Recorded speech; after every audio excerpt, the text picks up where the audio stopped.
उत्तर प्रदेश की 10 विधानसभा सीटों पर उपचुनाव होने हैं और उसमें सबसे दिलचस्प चुनाव होता जा रहा है कानपुर की सीसामऊ सीट का।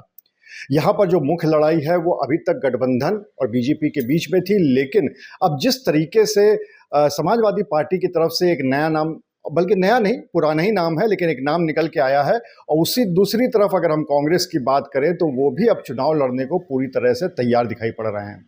इन्हीं सभी मुद्दों पर बात करने के लिए हमारे साथ तो मौजूद हैं समाजवादी पार्टी के विधायक हसन रूमी। उनसे बात कर लेते हैं। रूमी जी, सबसे बड़ी बात तो यह है कि सबसे पहला सवाल ये कि अभी बैठक हुई थी लखनऊ में, अखिलेश जी ने बैठक ली थी और एक सीधा सीधा संदेश उन्होंने दिया है। बैठक में उन्होंने इरफान सोलंकी की पत्नी नसीम सोलंकी का नाम भी लिया और साथ ही साथ उनको अपने बगल में बैठाकर फोटो सेशन भी हुआ। एक तरह से अब ये तय मान लिया जाए, कम से कम अब तो मान लिया जाए कि समाजवादी पार्टी की तरफ से नसीम सोलंकी चुनाव लड़ेंगी।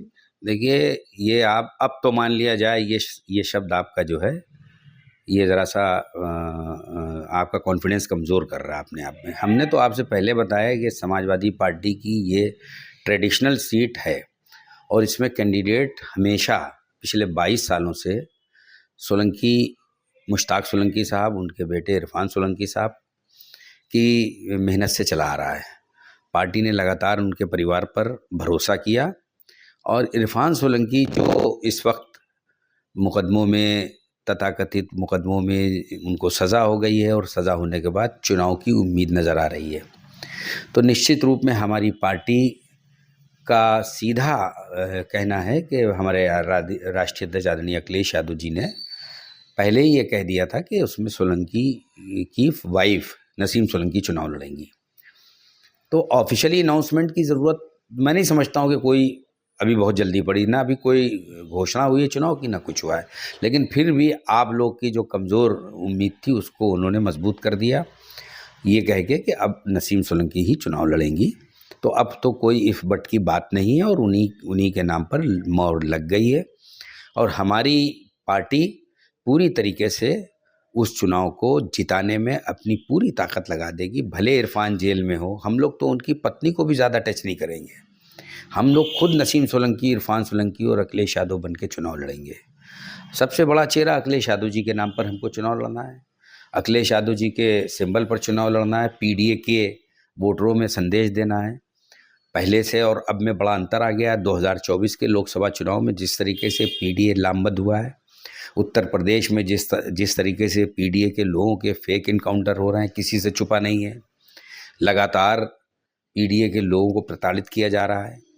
इन सब बातों में जनता में एक लहर सी आ गई है और जनता ने ये ठान लिया है। मैं तो अब पीडीए के वोटरों के साथ साथ पीडीए में अपर कास्ट के वोटर भी हैं, पीडीए में SC ST OBC भी हैं, पीडीए के सभी इस समय सभी लोग एक तरीके से सर्वमान लोग जो हैं मतदान करने के लिए अखिलेश यादव जी को तैयार हैं और हम लोग भारी मतों से जीतेंगे। 26,000 से ज़्यादा वोट लोकसभा के चुनाव में सीसामऊ के मतदाताओं ने वोट किया जिताने में, और मुझे उम्मीद है कि इसमें भी अब और इजाफा होगा क्योंकि प्रताड़ना बढ़ गई है। जितने इनकाउंटर फेक हो रहे हैं, फेक इनकाउंटर करके अधिकारी प्रमोशन चाहता है, परिवार में टिकट चाहता है, ये भी सबने देख लिया, तो अब जनता भी जान गई है। ये अगर हम कांग्रेस की बात करें, गठबंधन है आप लोगों का, लेकिन अभी उनके जो प्रभारी हैं किशोरी लाल, वो कानपुर आए थे, उन्होंने साफ तौर पर एक बात कही थी कि अभी तो ये तय नहीं है कि गठबंधन चुनाव लड़ेगा या उनका प्रत्याशी चुनाव लड़ेगा। तो और दूसरी तरफ आप लोगों ने अपने प्रत्याशी की घोषणा कर दी है, तो फिर ये ऐसे दोनों चीजें कैसे हो रही? देखिए, हम आपको बता दें, हर राजनीतिक दल अपनी ज़मीन को मजबूत करने के लिए अपने हिसाब से काम करता है। भले वो हमको सपोर्ट करें, हमारे कैंडिडेट को जिताएं, लेकिन साथ ही साथ वो अपने भी वोटरों को, अपने भी संगठन को मजबूत करेंगे। तो उनको संगठन के लोगों को और पार्टी के कार्यकर्ताओं को एक उत्साह बढ़ाने के लिए कुछ राजनीतिक बातें करना पड़ती हैं, और ये मात्र राजनीतिक बात नहीं, इसमें इसके अलावा और कुछ भी नहीं है। मैं आपको 1000% बता दूं कि वो सीटें जो समाजवादी पार्टी की थी हैं वो रहेंगी, और ये जो आगे विधानसभा के इस चुनाव के बाद भी जो गठबंधन होंगे उसमें शीर्ष नेतृत्व ये तय करेगा कि हमको अपने सहयोगी दल को कौन सा सीटें देनी है और कौन सी नहीं देनी, ये अभी भविष्य की बातें हैं। उपचुनाव में समाजवादी पार्टी की परंपरागत सीट मैं पहले भी आपको बता चुका हूँ, सीसामऊ है।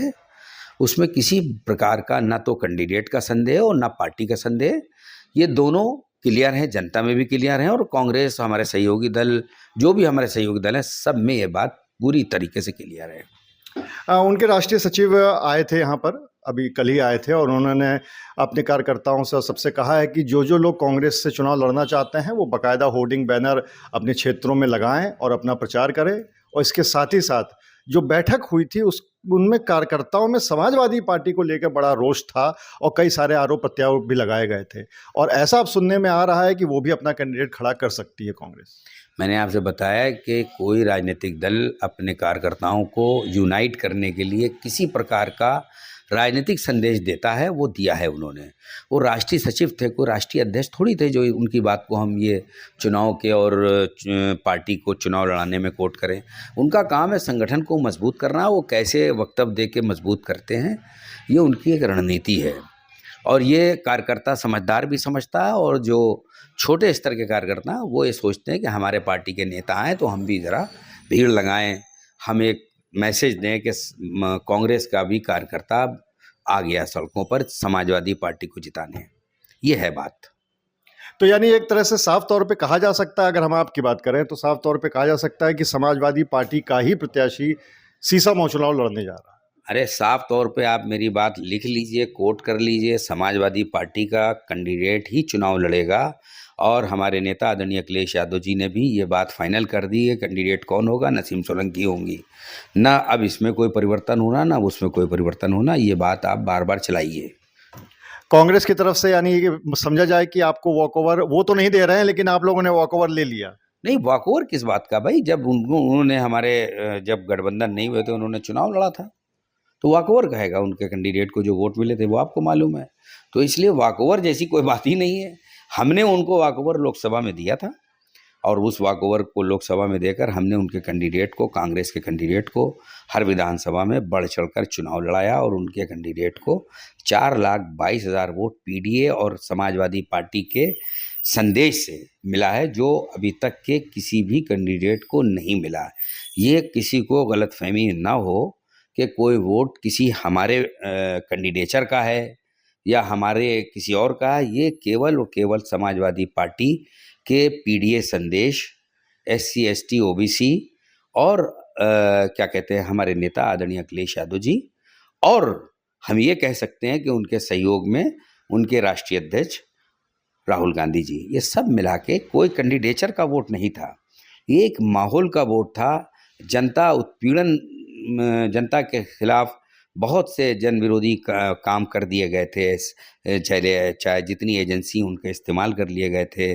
अग्निवीर जैसी योजनाओं को ध्यान में रखा गया, बेरोजगारी को ध्यान में रखा गया, 15 लाख के जुमले को ध्यान में रखा गया, 2 करोड़ रोजगार को ध्यान में रखकर मतदाताओं ने एकजुट होकर संविधान को ध्यान में रखा गया, वोट किया है। किसी कैंडिडेट को वोट नहीं किया है। ये माहौल का वोट था, परिस्थितियों का वोट था, हमारे नेता आदरणीय अखिलेश यादव जी के पीडीए के विजन का वोट था, और कुछ नहीं था। तो आप थे हसन नूमी, जिन्होंने साफ तौर पर 2 बातें तो कह दी हैं। पहली बात तो उन्होंने बिल्कुल साफ कर दिया है कि सीसामऊ पे अगर प्रत्याशी होगा तो समाजवादी पार्टी का ही होगा और नसीम सोलंकी ही चुनाव लड़ेंगी। और दूसरा, उन्होंने एक बात और साफ कर दी है कि लोकसभा में जो कांग्रेस के प्रत्याशी को वोट मिला था वो सिर्फ उनकी ही वजह से नहीं मिला था, बल्कि उसके पीछे एक बहुत बड़ा कारण समाजवादी पार्टी और पीडीए था। अनुराग अग्रवाल, TV9 कानपुर।